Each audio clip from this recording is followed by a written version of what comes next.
The Picture of Dorian Gray by Oscar Wilde. Chapter 10. When his servant entered, he looked at him steadfastly and wondered if he had thought of peering behind the screen. The man was quite impassive and waited for his orders. Dorian lit a cigarette and walked over to the glass and glanced into it. He could see the reflection of Victor's face perfectly. It was like a placid mask of servility. There was nothing to be afraid of there, yet he thought it best to be on his guard. Speaking very slowly, he told him to tell the housekeeper that he wanted to see her, and then to go to the frame-maker and ask him to send 2 of his men round at once. It seemed to him that as the man left the room, his eyes wandered in the direction of the screen. Or was that merely his own fancy? After a few moments, in her black silk dress, with old-fashioned thread mittens on her wrinkled hands, Mrs. Leaf bustled into the library. He asked her for the key of the schoolroom. "The old schoolroom, Mr. Dorian," she exclaimed. "Why, it is full of dust. I must get it arranged and put straight before you go into it. It is not fit for you to see, sir. It is not, indeed." "I don't want it put straight, Leaf. I only want the key."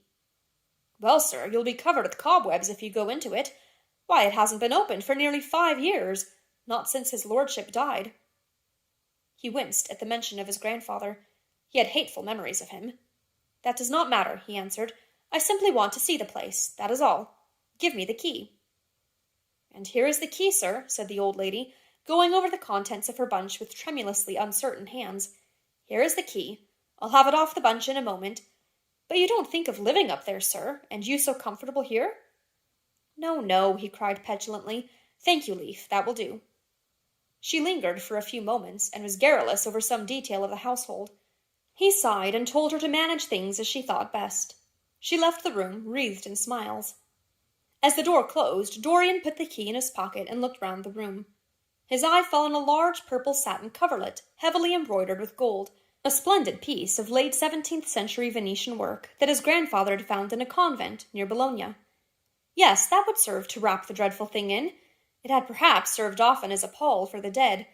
Now it was to hide something that had a corruption of its own, worse than the corruption of death itself. Something that would breed horrors, and yet would never die. What the worm was to the corpse, his sins would be to the painted image on the canvas. They would mar its beauty and eat away its grace. They would defile it and make it shameful. And yet the thing would still live on. It would be always alive. He shuddered, and for a moment he regretted that he had not told Basil the true reason why he had wished to hide the picture away. Basil would have helped him to resist Lord Henry's influence and the still more poisonous influences that came from his own temperament. The love that he bore him, for it was really love, had nothing in it that was not noble and intellectual. It was not that mere physical admiration of beauty that is born of the senses and that dies when the senses tire.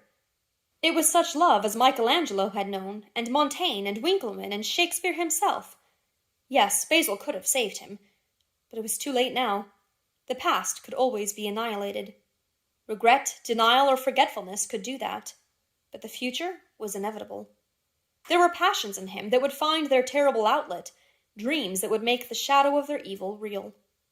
He took up from the couch the great purple and gold texture that covered it, and holding it in his hands, passed behind the screen.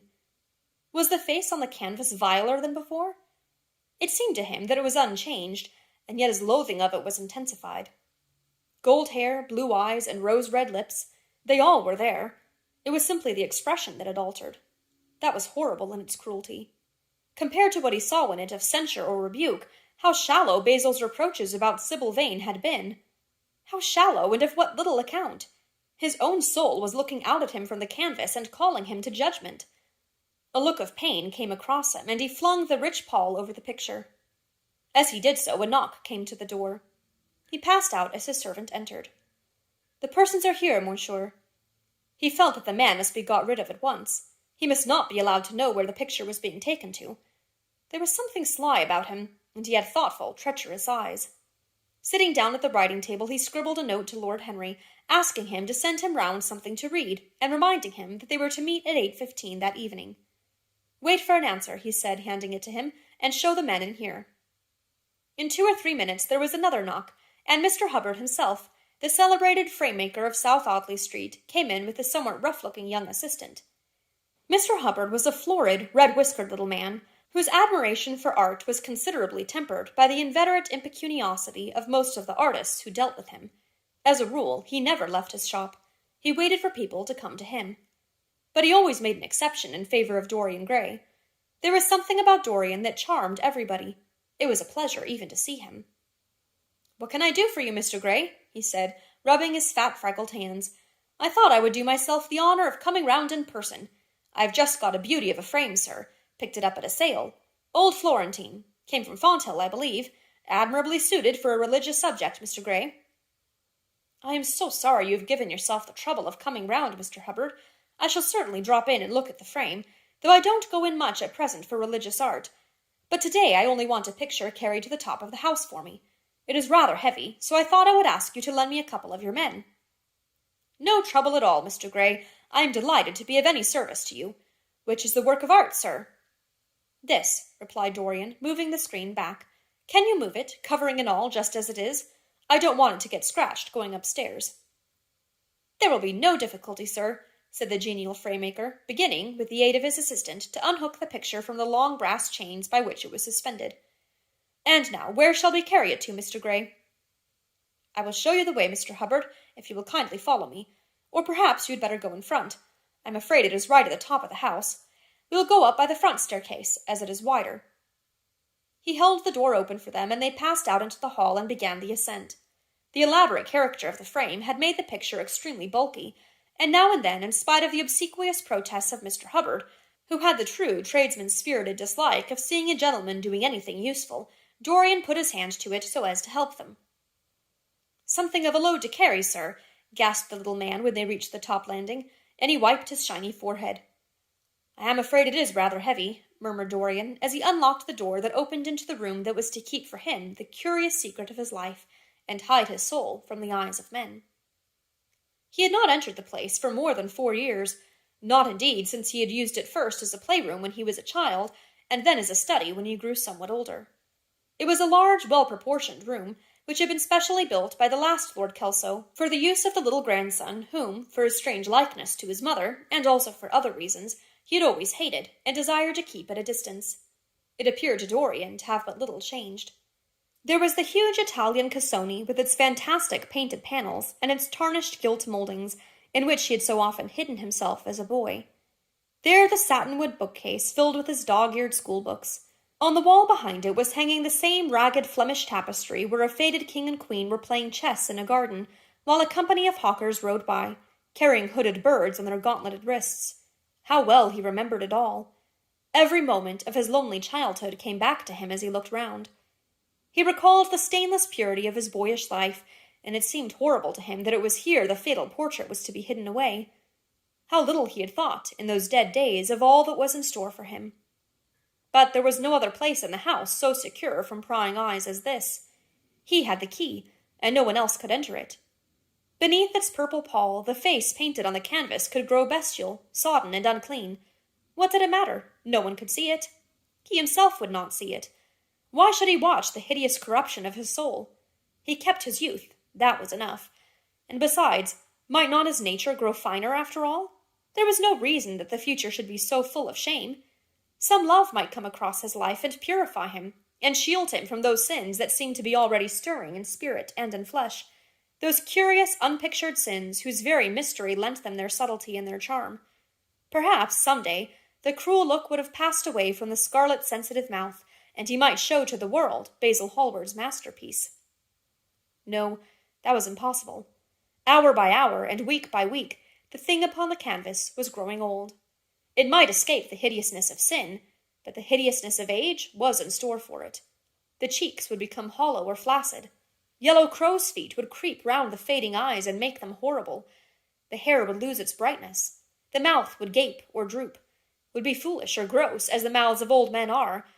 There would be the wrinkled throat, the cold, blue-veined hands, the twisted body that he remembered in the grandfather who had been so stern to him in his boyhood. The picture had to be concealed. There was no help for it. "Bring it in, Mr. Hubbard, please," he said wearily, turning round. "I am sorry I kept you so long. I was thinking of something else." "Always glad to have a rest, Mr. Gray," answered the frame-maker, who was still gasping for breath. "Where shall we put it, sir?" "Oh, anywhere. Here, this will do. I don't want to have it hung. Just lean it against the wall. Thanks." "Might one look at the work of art, sir?"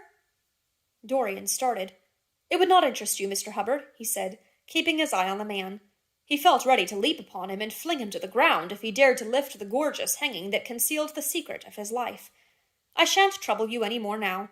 I am much obliged for your kindness in coming round." Not at all, Mr. Gray. Ever ready to do anything for you, sir." And Mr. Hubbard tramped downstairs, followed by the assistant, who glanced back at Dorian with a look of shy wonder in his rough, uncomely face. He had never seen anyone so marvelous. When the sound of their footsteps had died away, Dorian locked the door and put the key in his pocket. He felt safe now. No one would ever look upon the horrible thing. No eye but his would ever see his shame. On reaching the library, he found that it was just after 5 o'clock, and that the tea had been already brought up. On a little table of dark perfumed wood, thickly encrusted with nacre, a present from Lady Radley, his guardian's wife, a pretty professional invalid who had spent the preceding winter in Cairo, was lying a note from Lord Henry, and beside it was a book bound in yellow paper, the cover slightly torn and the edges soiled. A copy of the 3rd edition of the St. James's Gazette had been placed on the tea-tray. It was evident that Victor had returned. He wondered if he had met the men in the hall as they were leaving the house, and had wormed out of them what they had been doing. He would be sure to miss the picture, had no doubt missed it already while he had been laying the tea things. The screen had not been set back, and a blank space was visible on the wall. Perhaps some night he might find him creeping upstairs and trying to force the door of the room. It was a horrible thing to have a spy in one's house. He had heard of rich men who had been blackmailed all their lives by some servant who had read a letter, or overheard a conversation, or picked up a card with an address, or found beneath a pillow a withered flower or a shred of crumpled lace. He sighed, and having poured himself out some tea, opened Lord Henry's note. It was simply to say that he sent him round the evening paper, and a book that might interest him, and that he would be at the club at 8:15. He opened the St. James's languidly, and looked through it. A red pencil mark on the 5th page caught his eye. It drew attention to the following paragraph. Inquest on an actress. An inquest was held this morning at the Bell Tavern, Hoxton Road, by Mr. Danby, the district coroner, on the body of Sybil Vane, a young actress recently engaged at the Royal Theatre, Holborn. A verdict of death by misadventure was returned. Considerable sympathy was expressed for the mother of the deceased, who was greatly affected during the giving of her own evidence, and that of Dr. Burrell, who had made the post-mortem examination of the deceased. He frowned, and tearing the paper in two, went across the room and flung the pieces away. How ugly it all was, and how horribly real ugliness made things. He felt a little annoyed at Lord Henry for having sent him the report, and it was certainly stupid of him to have marked it with red pencil. Victor might have read it.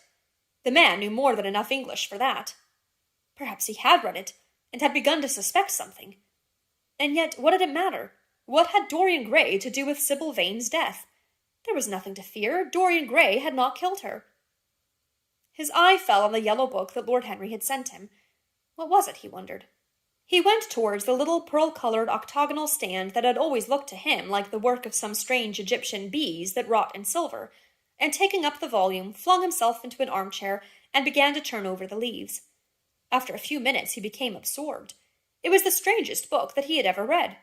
It seemed to him that in exquisite raiment, and to the delicate sound of flutes, the sins of the world were passing in dumb show before him. Things that he had dimly dreamed of were suddenly made real to him. Things of which he had never dreamed were gradually revealed. It was a novel, without a plot, and with only one character, being, indeed, simply a psychological study of a certain young Parisian who spent his life trying to realize in the 19th century all the passions and modes of thought that belonged to every century except his own, and to sum it up, as it were, in himself the various moods through which the world spirit had ever passed, loving for their mere artificiality those renunciations that men have unwisely called virtue, as much as those natural rebellions that wise men still call sin. The style in which it was written was that curious jeweled style, vivid and obscure at once, full of argot and of archaisms, of technical expressions and of elaborate paraphrases, that characterizes the work of some of the finest artists of the French school of symbolists. There were in it metaphors as monstrous as orchids, and as subtle in color. The life of the senses was described in the terms of mystical philosophy. One hardly knew at times whether one was reading the spiritual ecstasies of some medieval saint, or the morbid confessions of a modern sinner. It was a poisonous book. The heavy odor of incense seemed to cling about its pages and to trouble the brain. The mere cadence of the sentences, The subtle monotony of their music, so full as it was of complex refrains and movements elaborately repeated, produced in the mind of the lad, as he passed from chapter to chapter, a form of reverie, a malady of dreaming, that made him unconscious of the falling day and creeping shadows. Cloudless, and pierced by one solitary star, a copper-green sky gleamed through the windows. He read on by its wan light till he could read no more. Then, after his valet had reminded him several times of the lateness of the hour, he got up, and going into the next room, placed the book on the little Florentine table that always stood at his bedside, and began to dress for dinner.